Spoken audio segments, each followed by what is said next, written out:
Welcome.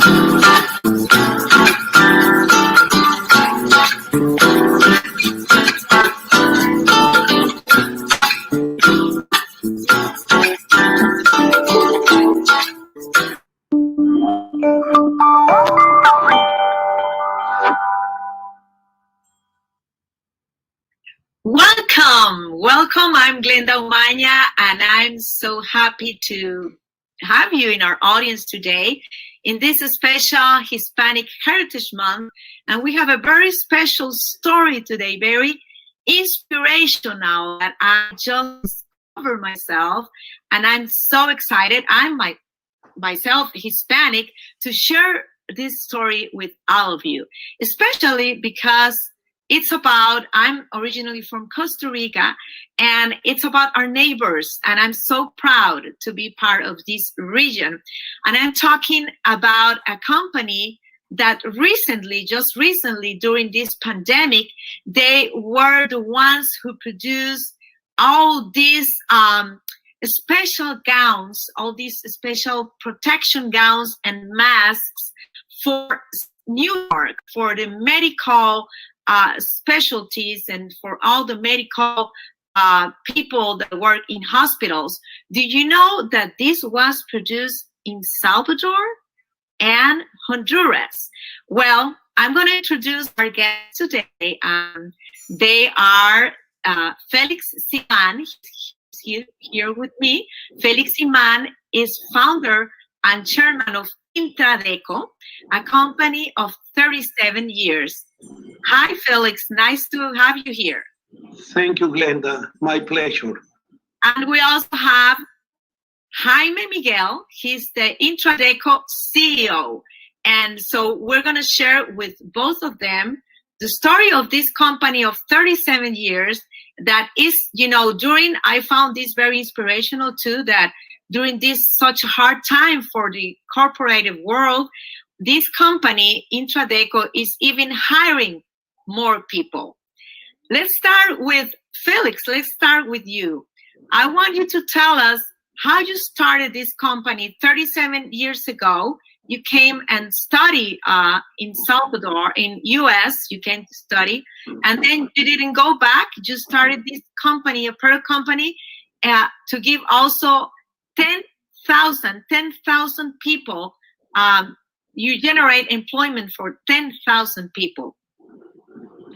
Well, Glenda, we really started out of a need to market our product outside of El Salvador during the Civil War. I had just finished my studies in New Orleans.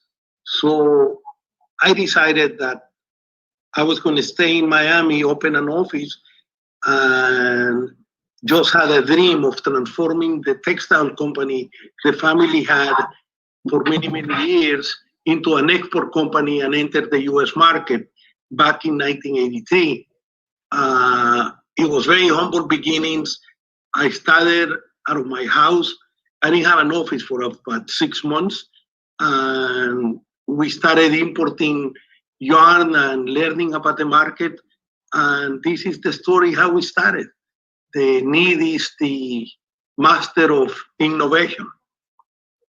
But how you started and you were producing in Salvador and bringing all the apparel to US, how you finally got those big contracts here with companies in United States? Well, at the beginning, the company didn't even do $1 million in sales back in 1983. Every year, we've been very blessed with new opportunities, developing new customers. In the late 90s, we started making some key acquisitions, and our most important assets are people, a reputation of integrity, and we developed a relationship in the mid-90s with Walmart and Target, and that has gone a very long way into being a critical partner of them. But it has taken 38 years. Every year, a little bit more. Wow, I bet it has been hard. I bet it has been very challenging. Jaime, tell us, in these hard times, in the middle of the pandemic, how you guys made it to produce. We're the ones who produce all these special protection gowns that are produced in Salvador, in Honduras. You generate, as I was saying, 10,000 employment, 10,000 people that depend on Intradeco, and you distribute these gowns, especially in New York during the emergency. How was that? No, it was several companies, Glenda, but we were the first ones, I think, to develop the level 1 isolation gowns and ship them. It took us, since this was the first call from one of our customers, that they were in talks. The U.S. government came to them and to a couple of medical distributors and asked them to try to modify these supply chains to get these type of products, specifically in the middle of the pandemic, when New York was the center of the U.S. in terms of cases per day, and it was critical. I think it was back in April. So after 3 weeks of testing, development, we were able to accommodate or modify our textiles and our processes to come up with the level 1 isolation gown, and we were the first company to ship them. It was early April, and yeah, I know the first ones came to New York, but then got distributed to all over the U.S. Felix, I want to know a little more in detail. I bet everybody that is with us want to know how. I mean, it's a company 37 years now, and producing all this, and you, as you were saying, these big contracts with also Target and Walmart, companies is that, with Herbert too, with Herbert. How you did that? How has been the process? What has been the key for success for your company, Felix? Well, we've always kept a very humble, lean entrepreneurship attitude with a strong doses of resiliency, because we've gone through a lot of challenges through the years, especially in the 80s during the war in El Salvador. We had challenging years like earthquakes, and September 11 was a big impact on our business. And I think that the integrity of our company, keeping an entrepreneurship spirit on being open for new opportunities always, terrific management team, and always in highest integrity, with a very strong focus in creating good jobs in Salvador. And I am convinced that if we had not created Intradeco, those jobs will probably be in other countries, but I doubt that they will be in Salvador. I remember starting with 3 people since we opened the office in the mid-80s, and now we're a family of 10,000 people. And even during this pandemic, which by far has been the most challenging economic challenge we've faced in 38 years, we paid our people the 12 to 16 weeks that we were closed due to the pandemic. So it was a big financial strain, but we're here. Our customers have been terrific, and our people have been terrific. We're back in business, and at the moment we are expanding, hiring more people, and I think our total workforce today is about 300 people more than the pre-pandemic levels. Wow. In this time, saying that you're hiring more people, that sounds like music to everybody's ears. Jaime, what is the strategy? How are you doing that? Like hiring more people, that means you're getting more contracts. What has been the strategy for you guys? I think the strategy, as a company, we've always been very quick to adapt to changes. I think nobody saw these crises coming. Well, at least at the level of economic and social impact this pandemic has had. So we have a strategy to diversify, to keep growing. When I say diversify, we not only operate in El Salvador, we operate in 7-8 different countries. in terms of this hemisphere, Honduras, El Salvador, and Guatemala are our hubs, and we're diversifying in terms of customers, but also in terms of product. We learn how to make new products, and I think it's a great opportunity. With this pandemic, opportunity comes, and it's a great opportunity to prove the impact of being close to market, close to the needle, close to where the fiber is being made. So we're close to the biggest market in the world. So I think we have to take advantage of it and elevate textiles, elevate our innovation, elevate our product in order to compete and to prove that we as a region can keep generating opportunities and compete with Asia, that in this industry has been the big monster historically. Felix, you say you are Félix Simán, coming from a family very well known in Salvador, because of, you are business people that you started since last century.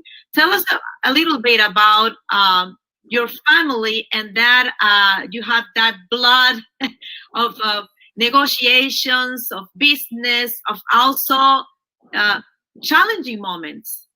Well, my grandfather decided to settle in Salvador in 1921 due to persecution in the Middle East, and he was temporary in Salvador until things got better in the Middle East after the First World War, and he was in the same textile business. My father always told me that our family came back from the Phoenicians, which were traders in nature, and we'd all been traders. My grandfather was a textile merchant who brought innovation to El Salvador, and my father, my uncles had the same tradition of high integrity innovation, be a very solid corporate citizen, and be global. And that's the environment where we were raised. And I think that is by far the best education that I had. Mm-hmm. And I guess that it comes in your genes when you're growing up in business, and that's what you're exposed to. Mm-hmm. Talking about challenging, and I need to ask this to both. I want to have your point of view, because we need to talk a little bit about this, because at the same time you're having these contracts for producing these special gowns. At the same time, there was kind of some measures in your country by the government that impacted your production. Can you tell us your point of view about that, Jaime? Well, I think we learned during the pandemic that it was something new for every government. Each country handled it different. Some were better than others. Some were more drastic than others.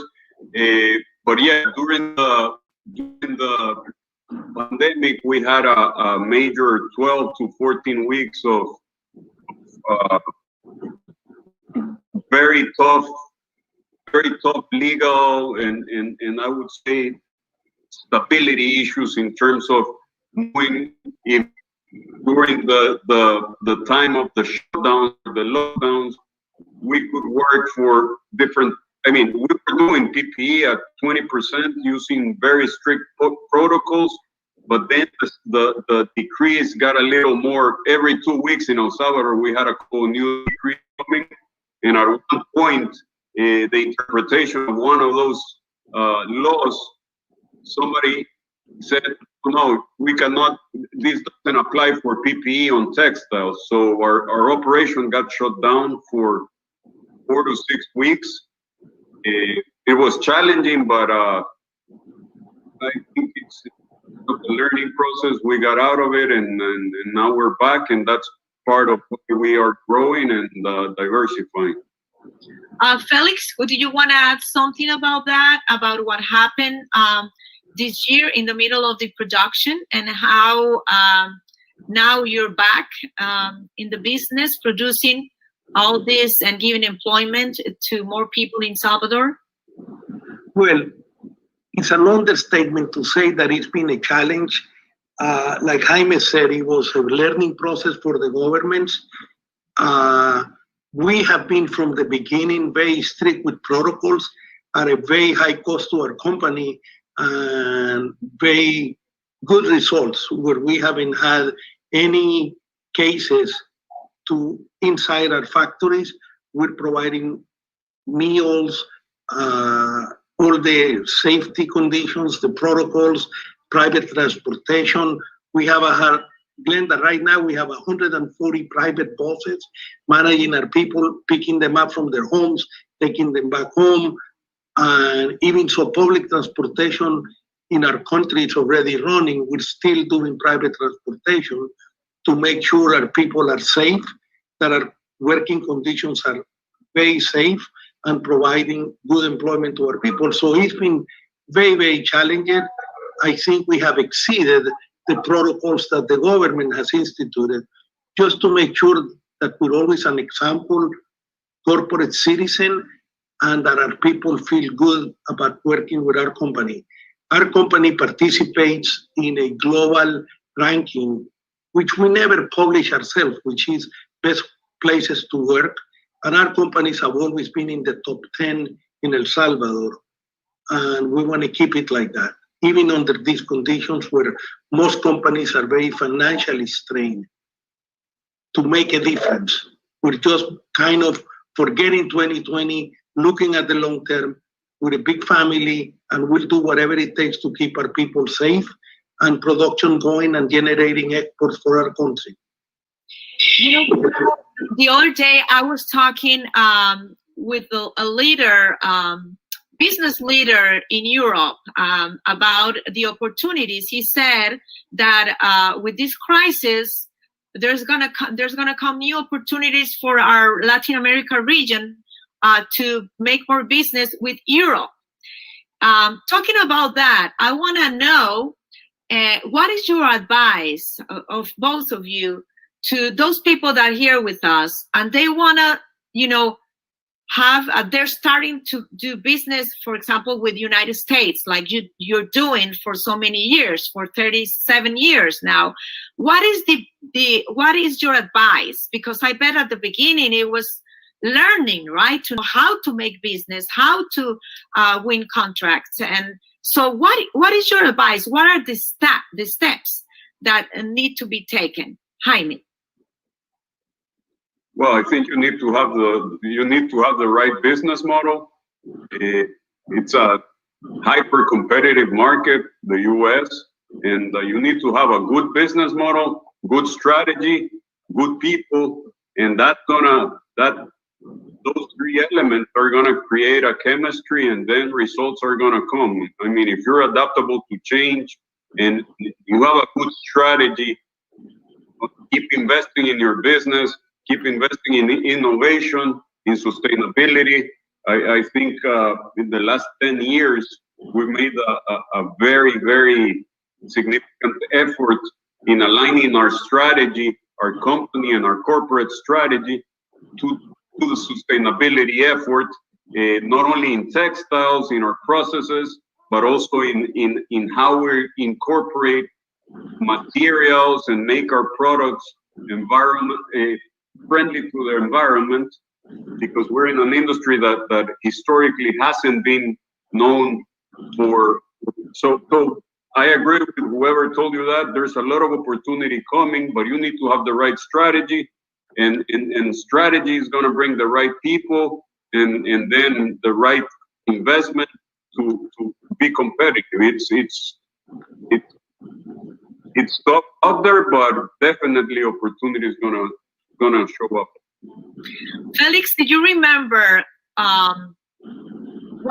that first experience, that first contract with United States? Do you remember that? Can you tell Absolutely. us? I remember, Glenda, because I remember once selling textiles to a Miami company for $8,000, and I never got paid. And that was not a good lesson.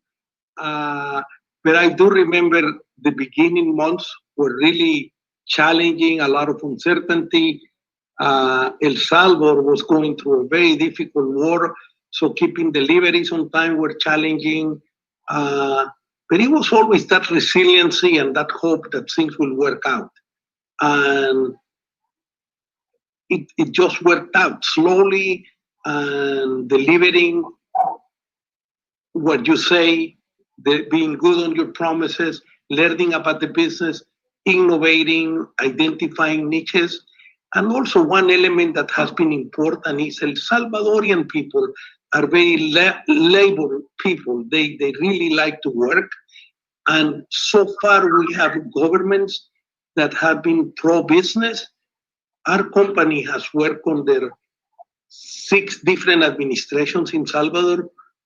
Our company is totally apolitical. We are pro-El Salvador and pro-creating quality jobs, and we work with any government that has been elected democratically. We don't look at who is in charge as far as the political side. We do feel it's very important, especially at this particular time, that the country recognizes, the government, the need of being pro-business, because the competition from our neighbors, Costa Rica, Nicaragua, Guatemala, Honduras, is more than ever. They're facing tremendous unemployment, and companies like ours are invited every day to open factories, because the pandemic really destroyed probably 1/3 of the export business. Lack of liquidity, lack of market. Very few companies can withstand 12 weeks being closed. So our government in El Salvador in particular, in order to keep the jobs that exist, they need to really realize that our neighbors are very competitive and facing tremendous unemployment. It's so sad to see today, every morning, people outside factories looking for a job, willing to do whatever they can do. People who were in the informal market and they no longer have a job. And the same is happening in Guatemala and in Honduras. So we need to focus on creating an environment where, now that the US wants to move more production from China specifically to CAFTA, we have a framework where the multinational companies or even local companies are willing to invest in the future to create these jobs and control immigration, violence, and minimize poverty. Well, that's interesting. I wanna. You were talking at the beginning about resilience, and it seems, Felix, that that's your specialty, because you're also been through health challenges.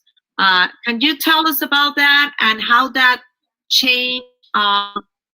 Did that change your point of view about the way you see business, the way you see your life? In 2015, I was diagnosed with terminal case of cancer. And one phone call where you get a diagnosis that your cancer, the tumor that you had was cancer and it had spread. So I faced just like any other challenge. I've always had a very balanced life. And my doctor, I remember, told me that I had 6 months to clean my bucket list. And I didn't do any change. I really didn't change anything. I've been always a family person. My company, the people here are my family. I never stopped working. After 26 rounds of chemo, I will mainly come to the office the next day. I will take a nap, but I rarely stop working. And actually, I picked New York for treatment because I could work out of my office in New York. And it changes your outlook a little bit more on how you face problems, Glenda. You have a different philosophy on life, but it hasn't changed at all my willingness to continue to build my business. It's not about material things, but it's just about continuing to be a good corporate citizen that contributes to society and the opportunities. When I see people who started making minimum wage and they came from a public university and now they're vice presidents and they're managers, and we have always promoted within, we probably have 1,000 engineers that wouldn't have an opportunity without our company. We always promote within, and that gives me tremendous satisfaction. You know, some people ask me, why would you work after your diagnosis and the fact that you survived? I was in the 10% of people that were able to survive, but I have a good life. I don't plan to change anything. And so it has changed probably my philosophy on the magnitude of problems, but it hasn't changed my way of life. Wow. Thank you. Thank you so much for that inspiration. No, that very interesting how you shared that with us. I really appreciate. And Jaime, do you have something for this final words, like final thoughts about business, about doing business in US, about how to be resilient in these times, how you guys have been able to do it in Tradeco? Yeah, I think going back to what we were discussing, I don't see it as a one country strategy. Like as I told you, we function in many countries, but I think there's even though the crisis has been, I think more the impact of the crisis has been huge all over the place. The opportunity for the region, I see it as one region, Central America, and the opportunity is huge. The geopolitical global forces, let's say China and the US, I think by trade war, political issues, there are some spaces and small spaces in these big economies can create opportunities, can create change in our countries. And it's just a matter of aligning the strategies of governments, private sector, and try to get into investment, into the right investments, education, sustainability, and make our countries more competitive in order to take advantage of these opportunities. Because as I told you at the beginning, Asia is, and you know it, they are so aggressive. They are growing. They are becoming better economies, and as Latin America and as Central America, we've been lagging. And I think we need to get out of this shock with a lot more cohesive strategies between countries, between governments, corporate players, in order to be a better region. I think we can do it, and it's a matter of doing the right things. Thank you so much, Félix Simán, Chairman and Founder of Intradeco, Jaime Miguel, CEO of Intradeco. Thank you so much to both of you for being with us today. Thank you, Glenda. Thank you for you all to be with us too. I'm Glenda Umaña. See you next time.